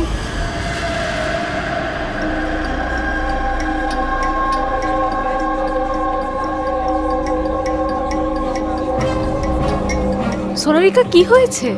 আমি বকুলের সাথে এই সম্পর্কটা আর কন্টিনিউ করতে পারবো। কিন্তু কেন, কি হয়েছে? না এই সম্পর্কটা রেখে আমি কোনো টাকা পয়সা পাচ্ছি না, ওই বকুল নিজের বউকে ডিভোর্স দিচ্ছে। কিছু একটা করতেই হবে। কি করবি তুই? ব্ল্যাকমেল। কি? আমি ওকে ব্ল্যাকমেল করব যে আমাকে এই নাটকটা করতে বাধ্য করেছে। তাহলে কেউ সোনারিকাকে টাকা দিচ্ছিল বকুলের সাথে ভালোবাসার নাটক করার জন্য। মাস্টারমাইন্ড তাহলে অন্য কেউ? হ্যাঁ, আর ওই মাস্টার মাইন্ডই প্ল্যান করে এই সোনারিকা আর বকুলকে মেরে দিয়েছে। কিন্তু আশিকার ওখানে আসা প্ল্যানের মধ্যে ছিল না। বুঝে উঠতে পারছি না যে এই বকুল নিজের ফ্লাইট ছেড়ে বাড়ি কেন ফিরে আসলো। আর স্যার, খুনি যদি বকুলের গার্লফ্রেন্ডকে মারতেই চেয়েছিল তাহলে অন্য কোথাও মারতে পারতো, ওই বাড়িতেই কেন মারতে গেল? হতে পারে খুনি প্রথম থেকেই জানতো যে বকুলের বাড়িতে কেউ নেই, সেই কারণে ও মিথ্যে কথা বলে সোনারিকাকে ওখানে ডেকেছে, আর সেই সময় বকুল আর আশিকা ওখানে পৌঁছে গেছে। এটা হতে পারে, কিন্তু স্যার, লাশটাকে ঘরের বাইরে কোথায় নিয়ে যেতে পারে আর কিভাবে? কারণ বকুলের বাড়ির সমস্ত গাড়ি তো আগে থেকেই বাইরে ছিল। উনি যদি চাইতো তাহলে লাশটাকে টুকরো করে সুটকেসে নিয়ে যেতে পারতো, বা লাশটাকে টুকরো করে প্লাস্টিকে ভরে ডাস্টবিনেও ফেলে দিতে পারতো। ওই যে ডাস্টবিনগুলো আছে না বাইরে। হ্যাঁ স্যার। একটা গাড়ি দাঁড়িয়েছিল, একটা বাইক, একটা গার্বেজ ভ্যানও ছিল। কি? রাত্রি 1টার সময়?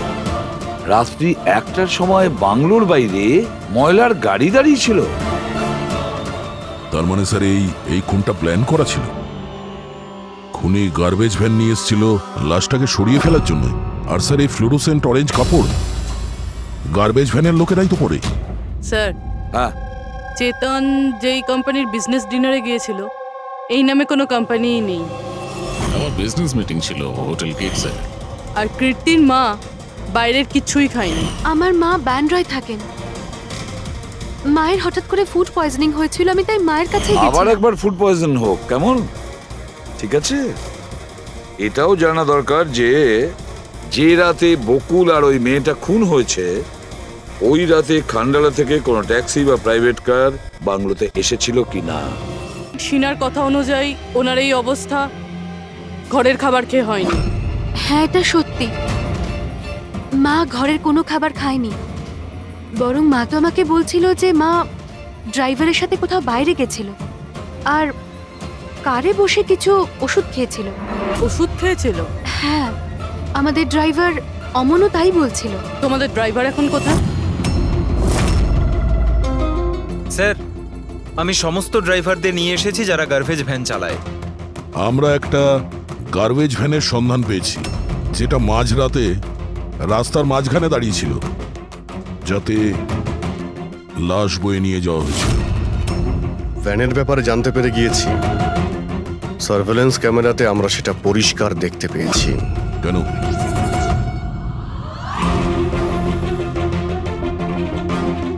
তুমি না ওই ভ্যানের ড্রাইভার? না না স্যার, আমি কিছুই জানি না। আমার ভাই নিয়ে গেছিল এই ভ্যানটাকে, আর এবারে ও সেটাকে কোথায় নিয়ে গেছিল, কেন নিয়ে গেছিল, আমাকে কিছুই বলেনি ও স্যার। ফোন করো কেউ। হ্যাঁ স্যার। হ্যাঁ হ্যালো, হ্যাঁ ভাই কোথায় আছিস রে তুই?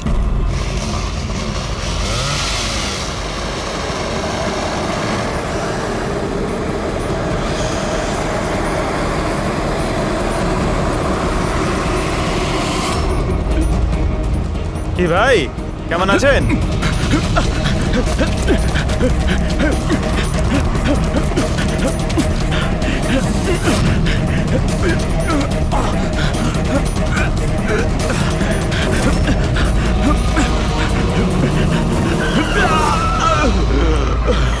স্যার আমি সব সত্যি কথা বলছি, আমি যা কিছু করেছি ওই ফোন কলের ভিত্তিতেই করেছি। বকুল স্যারের বাংলো থেকে কল করেছিল। কে ফোন করেছিল বকুলের বাংলো থেকে? আমি তো তাকে কখনো দেখিনি, শুধু গলার স্বর শুনেছিলাম। মহিলা ছিল না পুরুষ? স্যার কখনো কখনো মহিলার গলার স্বরে ফোন আসতো, আর কখনো পুরুষেরও। স্যার সে যেই হোক না কেন, সে বকুলের বাড়ির লোকই। কিন্তু তুই এগুলো করেছিস কেন? কেউ ফোনে কিছু বলে দিল তুই করে দিবি? হ্যাঁ স্যার আমাকে লোভ দেখানো হয়েছিল যে আমার 5 লাখের দেনা শোধ করে দেওয়া হবে যদি ওনার কথা আমি শুনি। তো স্যার আমি লোভে পড়ে গিয়েছিলাম স্যার। আমি কোনো খুন করিনি স্যার, আমি শুধু লাশটার একটা ব্যবস্থা করেছিলাম স্যার। লাশ কোথায়?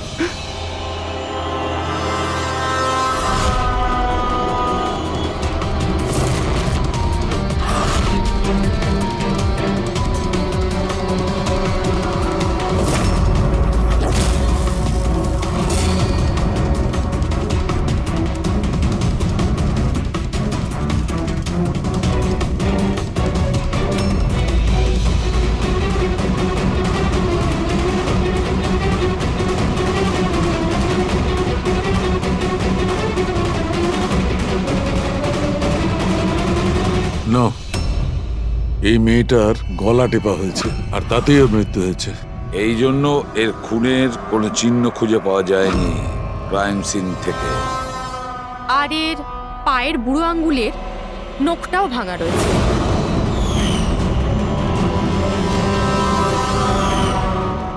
আর ডক্টর এগুলো কি? এই যে হলুদ হলুদ দাগ? এটাই তো এই কেসের সবচেয়ে বড় সূত্র। চলুন সবাই দাঁড়িয়ে যান। দাঁড়ান। আর কত জিজ্ঞাসাবাদ করবেন আপনারা? সবই তো বলে দিয়েছি আমরা। এবার আর কোনো জিজ্ঞাসাবাদ করবো না। হ্যাঁ, আপনাদের প্রত্যেকের নার্কো টেস্ট হবে। Narco test? কিন্তু কেন? কারণ আপনাদের মধ্যে কেউ যে সত্যিটা বলছে না। আপনাদের কাছে কোর্টের পারমিশন আছে এই নার্কো টেস্টের জন্য? হ্যাঁ।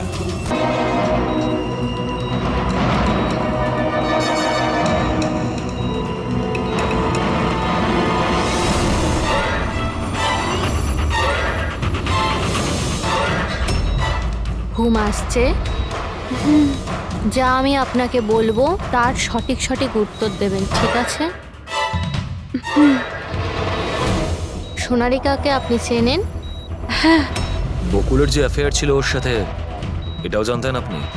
হ্যাঁ, আমার দুজনকেই সন্দেহ হতো। তাহলে আশিকাই কি ওকে খুন করেছে? আশিকা তো সোনালিকাকে চিনতই না, তাহলে খুন কি করে করবে? আপনার এখন ঘুম পাচ্ছে? সোনারিকাকে আপনি চেনেন? না। বকুলের সাথে সোনারিকার অ্যাফেয়ার আছে, এটা কি আপনি জানেন? না। তাহলে আশিকাই কি ওকে খুন করেছে?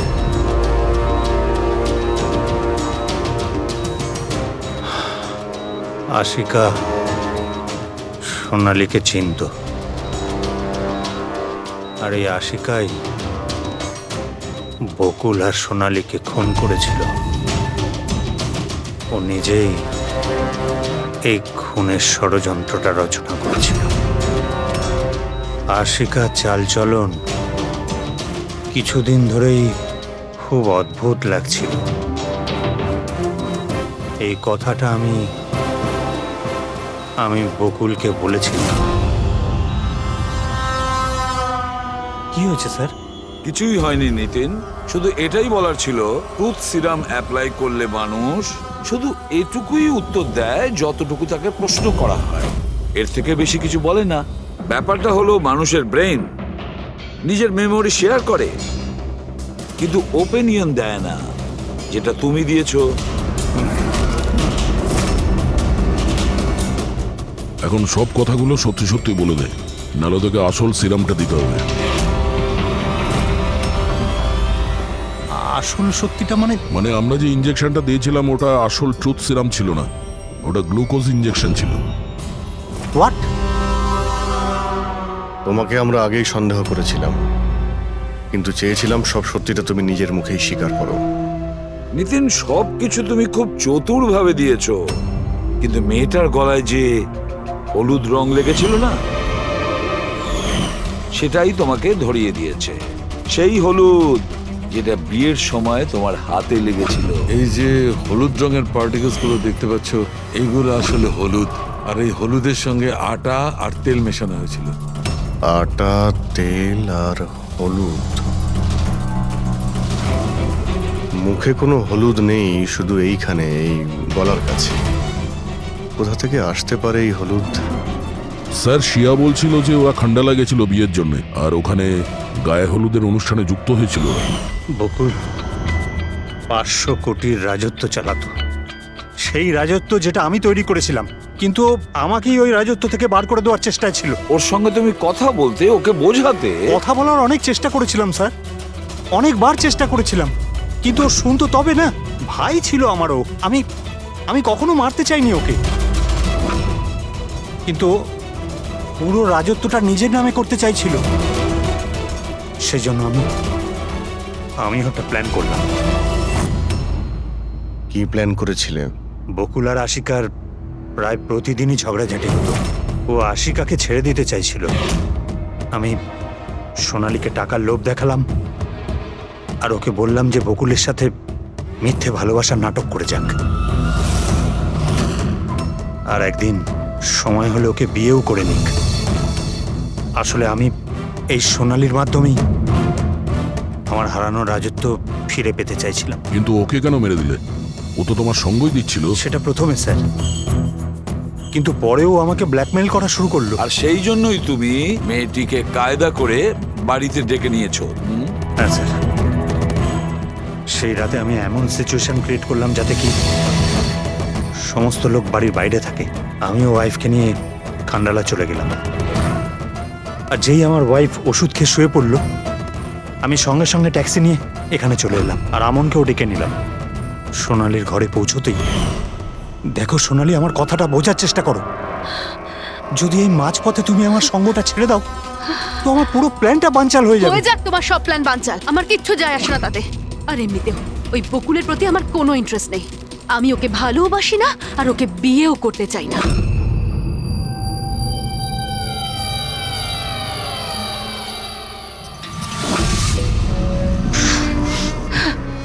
দেখো, যদি তুমি আমাকে সঙ্গ না দাও না, তো খুব পস্তাবে, বলে দিলাম। হুমকি আমি দিচ্ছ তুমি আমাকে? হুমকি দিচ্ছ? হ্যাঁ, এমনটাই ভেবে নাও।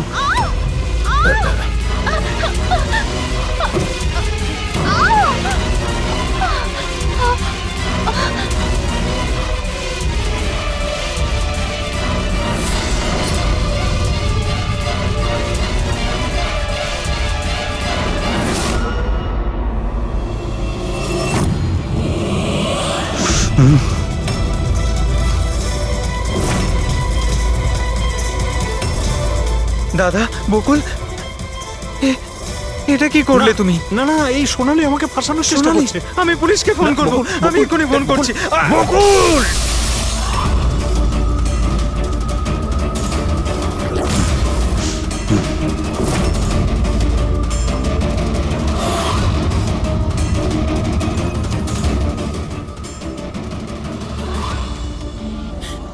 বকুল,